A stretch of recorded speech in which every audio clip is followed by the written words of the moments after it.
this? YouTube live. YouTube.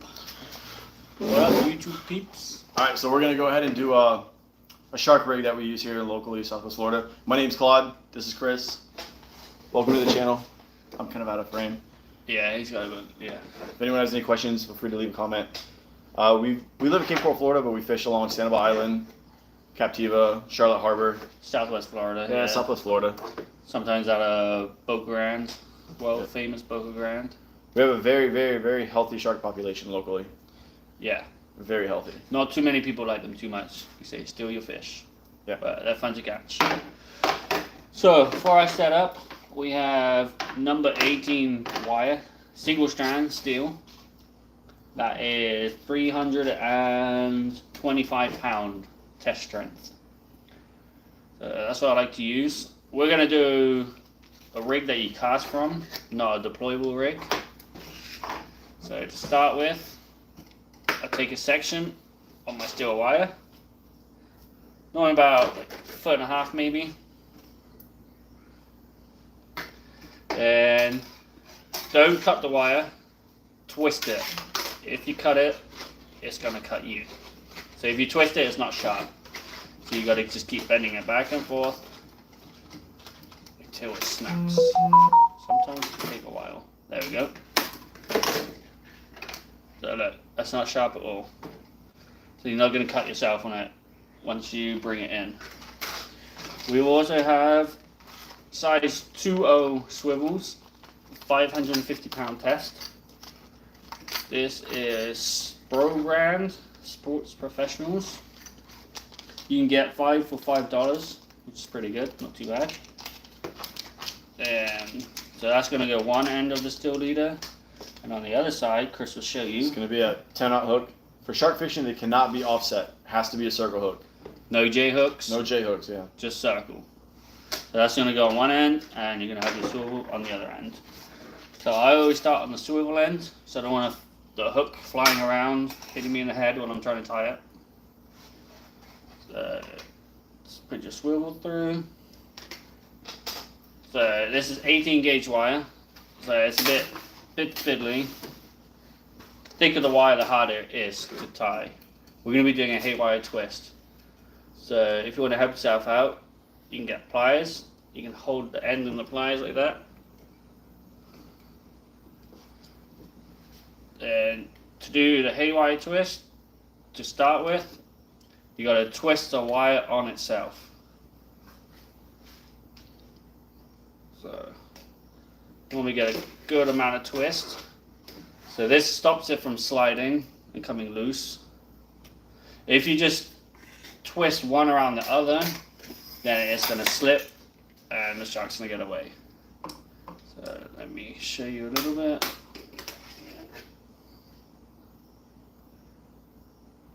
This is the most important part of tying the haywire twist. Make sure they're interlinked. And once you have them interlinked, you can start doing one around the other. You can probably get around 3 twists on there.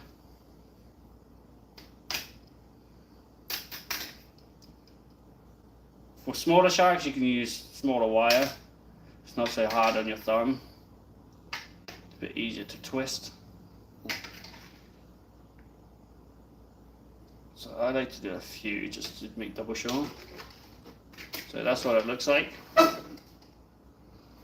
don't know if you can see that on the camera. Then again, don't cut it off, just keep twisting it back and forth until it snaps. And if you do cut it off, it can actually go into your skin. Yeah, it will They're slice sharp. it. Doing it like this, make sure it doesn't cut you. Just keep going back and forth, and eventually it will snap off. Just like that, so the piece snaps off, and it's left with a smooth haywire twist. So nothing sharp, nothing stabs you. Perfect. Then you do the same on the other end, the hook end.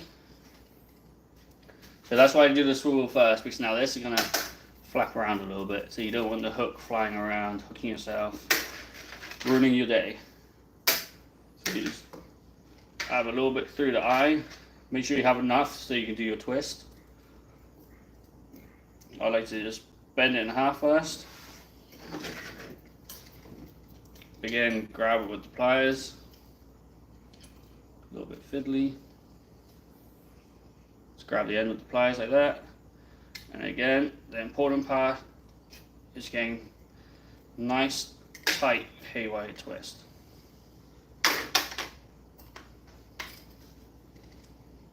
Just keep twisting it around itself.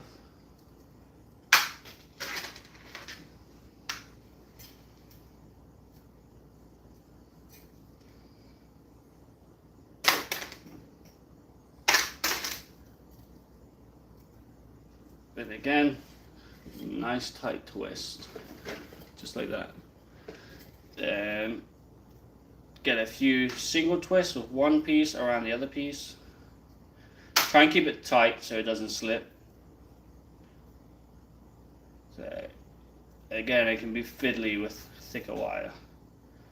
I like to use single strand so you don't need crimps. If you're using cable, then you need to crimp it all. It saves a little bit of money and time.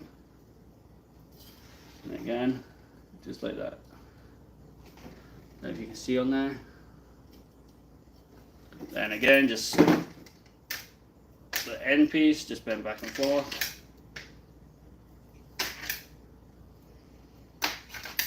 And it should just snap off. Nice, clean haywire twist. There we go. And the whole purpose of the steel is that way, when the shark bites the hook, this part of the steel is going to be rubbing against the side of its face. And again, their skin is literally like sandpaper. It'll rub right through any kind of like line. If you just use mono, then you're pretty likely to be cut off unless you're lucky and you get a perfect hook set. But you normally always need steel leader.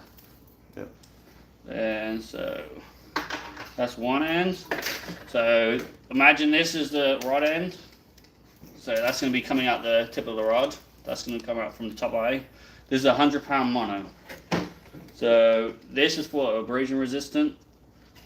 So whenever the shark rubs the skin, if you just use a braid, it's going to snap. The braid's going to get all chafed up and snap. The mono takes a lot more resistance and abrasion. So I got a sliding weight with a grip weight on here. So I just slide that onto there. So that's going to be sliding free. So when the shark picks up the bait, it can pull the bait without the weight of the hook. So, then you just tie this to the end, the swivel end. So knot I got taught when I was younger. So you just take the main line, tie 3 loops around the main line. 1, 2, 3. Then come back up through the bottom under the line and pull that tight.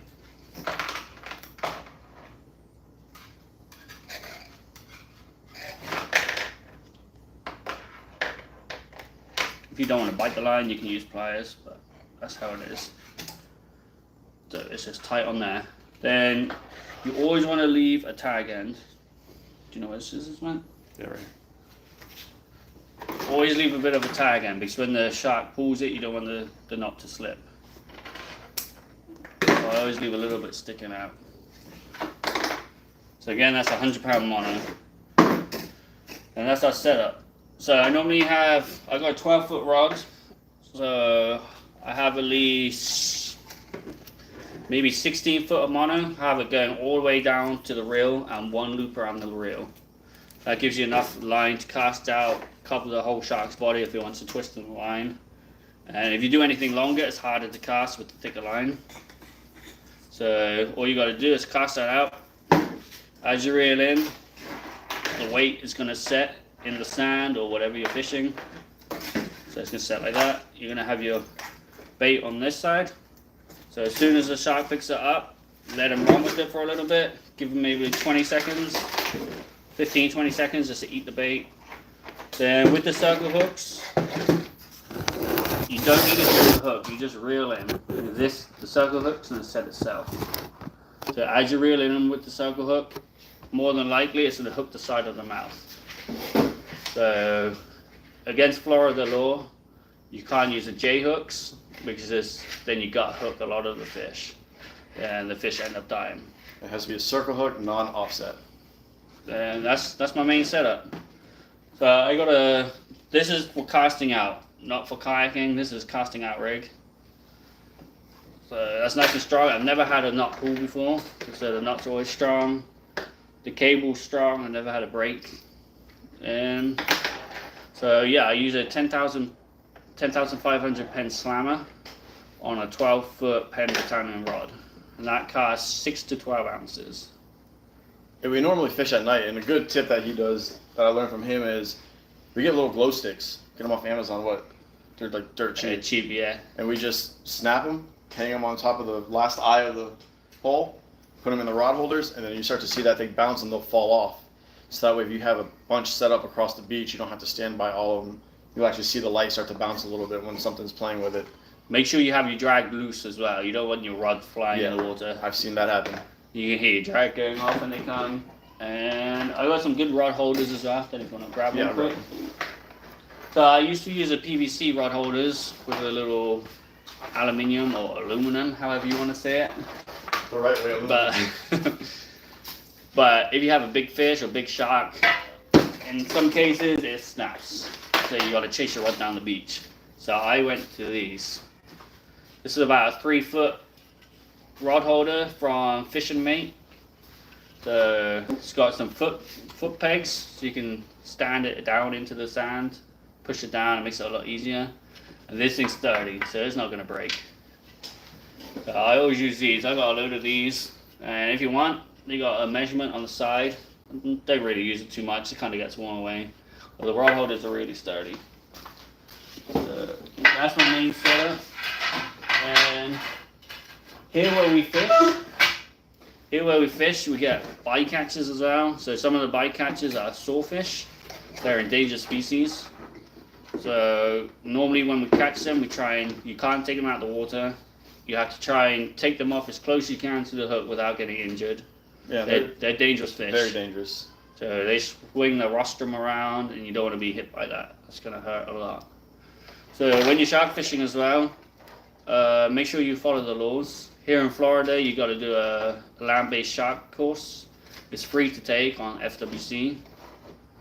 And they give you different laws you have to follow. Like some species you can't remove from the water, like lemon sharks, they have to remain in the water.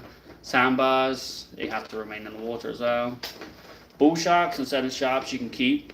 Bull sharks have to be over 54 inches to the fork. And black tips, well, we have a lot around here, they don't have any regulations. And they're good eating.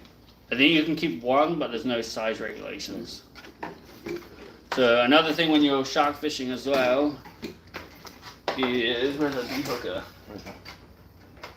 You want to use a D-hooker. So this keeps your hands safe from getting bitten. Keep all your fingers, keep your hands. So if one person keeps tension from the rod end, they keep tension on this side, this goes around the line to the hook, and you can pull the hook out without getting injured. Then another regulation here in Florida is you need bolt cutters. So if you're targeting sharks, you need to have bolt cutters, just in case you can't get the hook out, so you can just cut the hook. So try to leave as little damage to the fish or any rigs or anything still attached. So when you're fighting sharks as well, try and bring them in as quick as possible. They build up a lot of lactic acid when you're fighting them, and it wears them out a lot. So when you fight them, try to get them in quickly and release them quick again. Yeah, lately there's been a lot of sharks washing up on beaches. There was a hammerhead that washed up not too long ago. It was gut hooked. It died, washed up on the beach.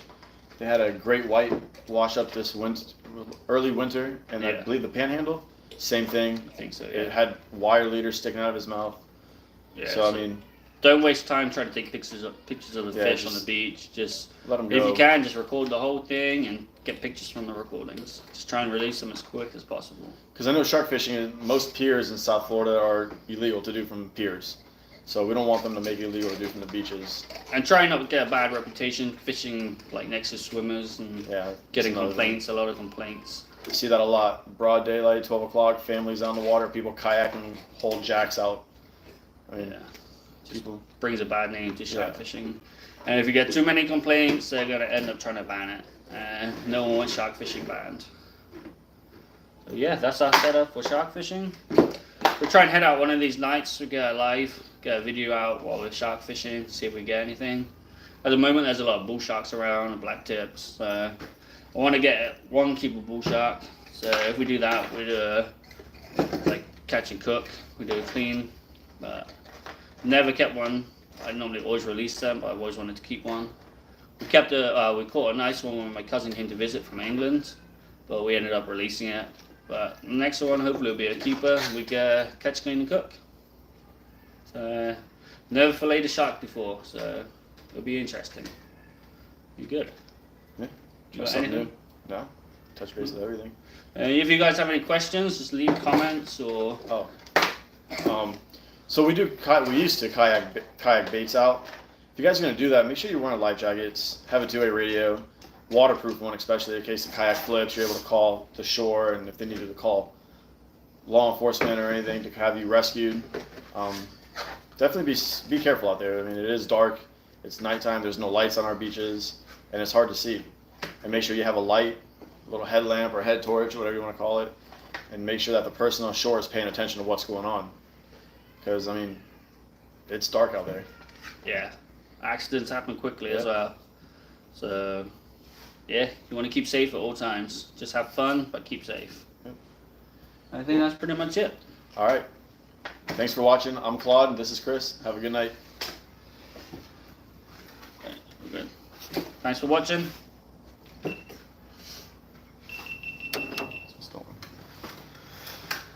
If you're live, just message with any comments or anything you have, or any questions, anything you would like to know.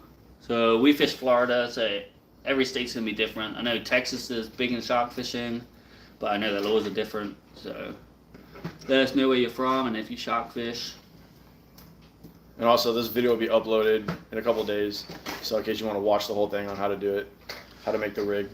So if you go on Claude's page, you can see you got some videos of the sharks net on there. Yep.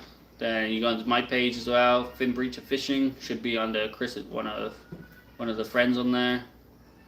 Then you can see some of the fishes. Then we got sharks, we got swordfish. Catch a lot of big rays as well. They are a good fight. They're just Good bait. heavy. Yeah, swordfish are probably the hardest fighters. It's kind of like a ray mixed with a shark. But yeah. All right. Any questions? If not, we're gonna head off. It's starting to get late already over here. Yeah. It's getting What's the late. time? It's already dark. Mosquitoes are out and chewed up. Like little vampires. When the running weather around. clears up a little bit, we've had really bad weather the last couple weeks. But Maybe we'll head out at night, and a lot of bugs. And we'll head out at night and see if we can get a shark for you guys. Yeah, definitely. Alright. A lot of mosquito repellent, and we should be good. Good to go. Have a good night. Thanks for watching.